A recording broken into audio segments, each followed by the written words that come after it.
Hello everyone, welcome back to my channel. Today we are going to be diving into the world of one of the most powerful tools for effective classroom management, building positive relationships with your students. Trust me, you do not want to miss this. When we think about building positive relationships with our students, I'm going to be sharing some amazing strategies, personal experiences with you of things that I have done to build those relationships with my students, things that I even loved when I was growing up and that have really stuck with me over the years. I am April from Teach, Travel, Read. I have been in the classroom for 15 years now, and I can give you that tried and true advice. So grab your favorite beverage, a notebook, and your favorite pen to write down some ideas, and let's get started.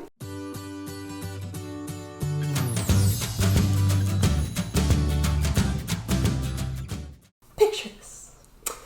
You're in your classroom, and what you see, students are engaged, they're respectful, they are eager to learn. Sounds like a dream, right? Well, I am here to tell you that it is actually achievable when you build those relationships with your students. First thing you need to do is you need to get to know your students. When you're getting to know your students at the beginning of the year, we have so much going on in our minds. I need to remember to do this. Oh my gosh, this is coming up. Oh, I got to turn this paperwork in. Oh, I need to do this. Yes, none of that is going to go away, but we want to think about how can we get to know our students on that individual basis. We don't necessarily have the time to sit down one-on-one with every student for an extended period of time. Can we take a minute here and there with students? Absolutely. Okay, so not saying that you can't take some time individually to get to know your students, but we think about how can we best use that time. Every student is unique. They come from different home lives. They have different cultural backgrounds. They learn in different ways. So the more we can get to know about their personalities, their strengths, maybe even challenges, is going to make a world of difference. First, start by learning their names quickly and correctly. It's very embarrassing to use the wrong name for a student. When I read through my list of names before the school year starts, I had thinking about it in my own head, but then when I meet the students, maybe they pronounce it in a very different way. So I want to make sure that I am pronouncing it correctly. Some students are shy and don't always want to tell you that. And so I say from the very first day of school, I'm like, if I say your name wrong, make sure you tell me. Otherwise, I don't know. Because then they realize, oh, it's okay for me to say this. I'm like, you can come tell me individually. You can speak up in front of the class. We want to make sure that we are saying everybody's name correctly. It seems like a small thing, but it really does make a big difference on your relationship with the students. Another very simple thing to do is to have your students fill out an interest survey at the beginning of the school year. It could be things related to school, their hobbies, what are their interests, what do they like to do for fun. It could be inside of school, it could be outside of school. Getting to know them on that level also gives some of that relationship building, gets you started on the right foot because it shows that you're interested in them just like they would be interested in learning more about us. One of the things that I love to do is on the first day of school, I do an all about me presentation. So I show the students this presentation all about me, let them ask questions. Sometimes they want to share and say me too, or oh, definitely not me. We kind of learn what are some of those commonalities that we have versus maybe some differences that we have as well. And then they create just one slide. Mine's a longer presentation, but they get one slide where they create an all about me slide so that I can learn more about them as well. If you're interested, I do have that template down below that you can check out. Next, you want to show genuine interest in their lives. Students can tell when you're being authentic and when you're being fake. One of the greatest ways to show that interest in their lives is through that morning meeting time.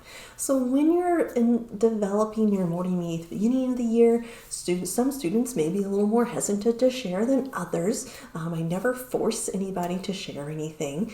But I want to make sure that everybody has that chance to be heard. And so sometimes, like on Mondays, I'm like, just tell me about your weekend. What did you do? Sometimes I'll randomly throw in a What's Up Wednesday. Just anything that you want to share. What's going on in your life? Just having that time in the morning really gets you to know your students better and what they like to do, what do they want to share. The students maybe who are a little more reserved, you can just talk to maybe one-on-one later throughout the day as you're going around working on some things. You could sit down with them and kind of have more of that interaction with them.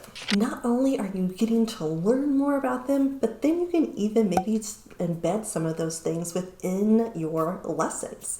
So getting to know more about what do they love gets them invested in what they are learning. So let's say, for example, your students love soccer.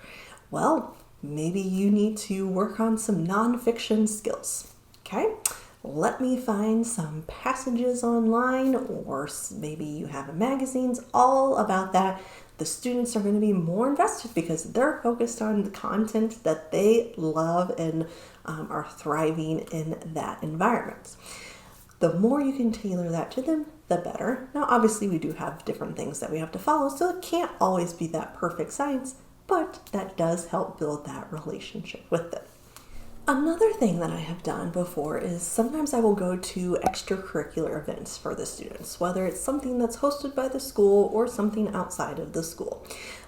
This again does show that interest, and I realize that not everybody can take that time outside of school, but it is another way to show that. So I worked at one school where they played sports at the elementary school, so I would walk down the hallway when it was time for them to start. I would stay there and watch part of their game and then exit out. I work in a district now where they don't play the sports within the school buildings at the elementary level, so I do have to kind of take some time out to go watch the students in different events and activities. I always tell the students I cannot guarantee that I will come, but please sign up on my sheet and let me know what's going on. And then I would love to. I've even had parents send me links if it's far away, or send me videos so I can see them in action of different events that they are participating in outside of school, and it gives me time to discuss those things with them as well. I do have a free downloadable down below in the description where you can have your students sign up and share what they are doing and get you building that relationship, so you can check that out after the video. In terms of building those relationships with your students, getting to know them, I actually have designed this. You can check this out down in the description below for a free download, but it's a what are you up to? So if you can go to something extracurricular, something outside of school, or within your school building, maybe an event you don't know about that the students are participating in, I do have this where they can sign up, and then I cross it off once that event's over, whether I can attend or not, and the students know that they can just write on there and share with me, what are you up to? Even if I can't attend, it gets me some information to get to know more about them and what they're doing outside of school. Okay, so of course, can't talk about positive relationship building with our students without talking about those interactions we need to have with them within the classroom. I'm going to say morning meeting. Again, very big proponent of making sure that you're doing a morning meeting each and every day. It sets your classroom up for success, starts the day on the right notes. In the previous video, I mentioned I stand at the door and I greet my students. I say good morning, address them by name. Some people may like to fist bump or high five students, maybe have a secret handshake. There's all kinds of ideas out there of things that you can do to build those relationships with your students. But definitely being there to greet them in the morning, starting the day with that morning meeting, sets it all on the right path. When you are thinking about these interactions, you want to showcase in that authentic way that you're approachable and supportive to them. Some students are more vocal about things than others. I've even had I wish my teacher knew, or something I want to tell my teacher, where they can write a note and slip it to me in my mailbox with their name, without their name, so that I'm aware of things that are going on for maybe those students who don't want to verbalize everything that's going on. When we think about in terms of our morning meeting, it's not just here's where we're talking about, here's what we're going to do today. We want to think about how can we get everybody in that calm state, or maybe we need to wake up. Everybody's sleeping. We need to get everybody engaged and thriving in whatever we're doing for the day. There's lots of different ways that we can get our students engaged right from the beginning. I also love to celebrate birthdays, so I have a summer birthday, and so I never have celebrated my birthday during the school year. So I want to make sure that everybody's birthday gets celebrated no matter what time of the year. A few years ago, I even had a student who said, "This is the first time anybody's ever celebrated my birthday at school." And again, he was in 5th grade. So when I hear things like that, I can tell those are the things that have a positive impact on students. And when we celebrate birthdays, it's not a huge to-do. I ask the students if they want us to sing to them. Some say yes, some say no. They can wear a crown or a sash if they want to. They get to pick out a birthday pencil. They get to pick out some free coupons from my birthday box. I even have a little gnome that sits on their desk for the day. Just something to recognize that it's their birthday and we are celebrating them. So for those birthday celebrations, I actually have some things here in my cabinet. I have some other random things in here right now just because post-school year. But here is the birthday gnome. He might need to be replaced. He's seen some better days. But then I also give the students a certificate. I just randomly made these with Bitmoji years ago, and I just have reused them. I keep a plethora of them on hand and fill those out. I just had to purchase some new things, so some tiaras, a sash if the students want to wear. And then I have to replenish my pencil supply, but they can pick out a pencil for the birthday. And then I do the birthday box. And so I made this years ago from some supplies at Michael's. But then within there I have coupons, and they can pick out 2 coupons that might be things like take a tech break, or have some free choice time, or sit by a friend, or breathe the line leader, breathe the first table called. Maybe it's clean my desk for me, or chew gum in class, like all kinds of different things, easy coupons, stuff that are free or very minimal cost for me. Even during morning meetings, some of the things that we do is maybe just like a check-in, like how are you feeling today? Maybe a thumbs up, thumbs side, thumbs down, just kind of a quick scan of your students to kind of see how they're doing. That's a quick way to kind of see what's going on. Maybe you give some kudos and shout outs throughout the week during morning meeting from you, from their peers. Again, that's building those positive relationships amongst them as well.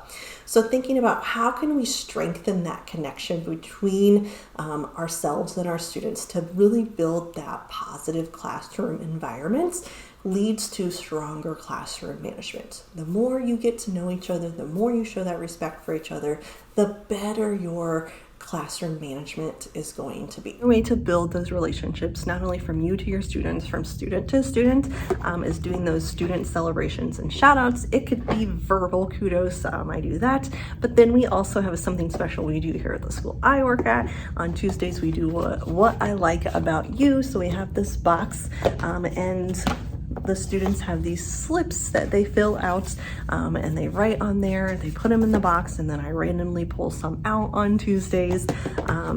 maybe even other days, you just never know, and share those. They love getting those shout outs for each other, writing them to each other. It makes me feel special when they write one to me, even though it's supposed to be for the kids. And then we actually do something as a staff here, as teachers, we do positive postcards. So we send a positive postcard home. It's read on the announcements, and then it's sent home in the mail for the students and their families to see something from the teacher to the students, and something positive and happy we have to say about what they're doing. I always love learning from others, so please share down in the comments below what is a positive interaction or memorable moment or event that you can think of that you do with your students, so we can learn and share from each other. You can also take a minute here and pause the video and do a brain dump of all of the ideas of things that you've maybe heard me talk about, or things that you see in the comments, or things that you're just thinking that you could try to incorporate throughout your school year.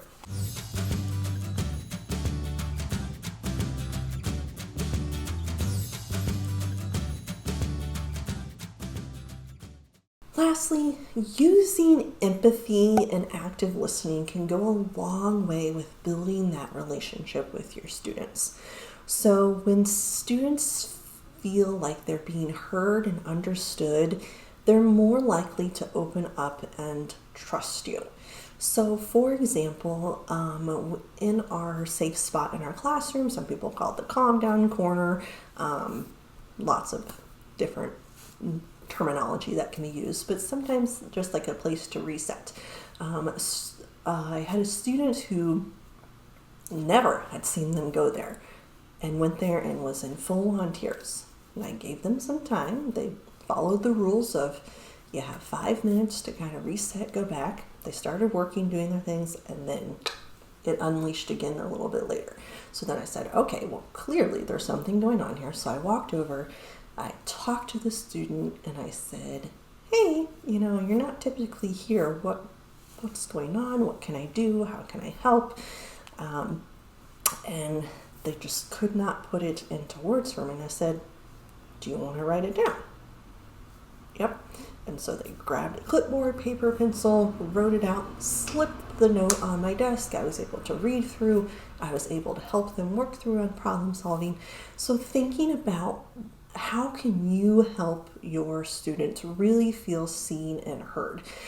Sometimes they're going to be extremely dysregulated, and that's not always going to work. It really depends on your student. So thinking about making that eye contact, nodding, listening, repeating back, what do you hear? Not necessarily trying to solve the problem for them, just listening, just like sometimes we need as adults. Again, that helps build that relationship with your students. Sometimes just knowing that someone cares about them is all that they need. And then you can find a time later, maybe you need to discuss it further, maybe they need to see their counselor at school or talk to a parent, but building that relationship with them helps get you started on that right foot. Okay, and then over here, this is what we designate as our safe spot. Some people call it a calm down corner. There's a lot of different terminology you can use for that. We try to use consistent terminology across our building, and so we call it a safe spot. So it does have affirmations. I did find this in the Target dollar spot last year. Just like some ideas. There's usually a little rug right here and a box with some calming down tools, a timer for resetting. So it's just right here. It's back by my teacher area so that the students know, hey, this is my spot.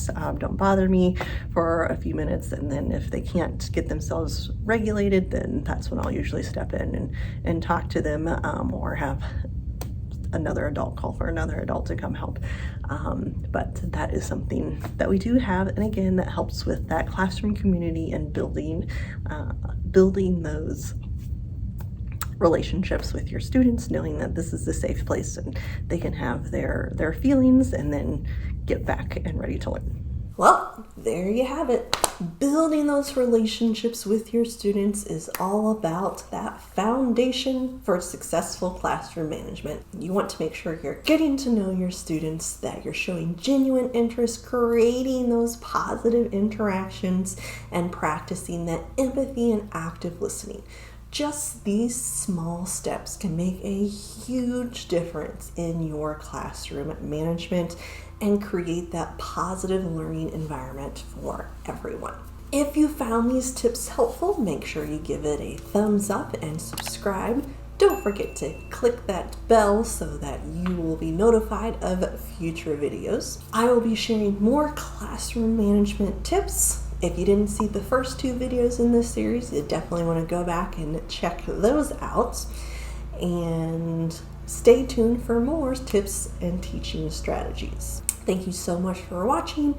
Remember, you are making a difference, one student, one day at a time. And everything you do as a teacher is working, even if you don't feel like it. Remember, I love this journey for you.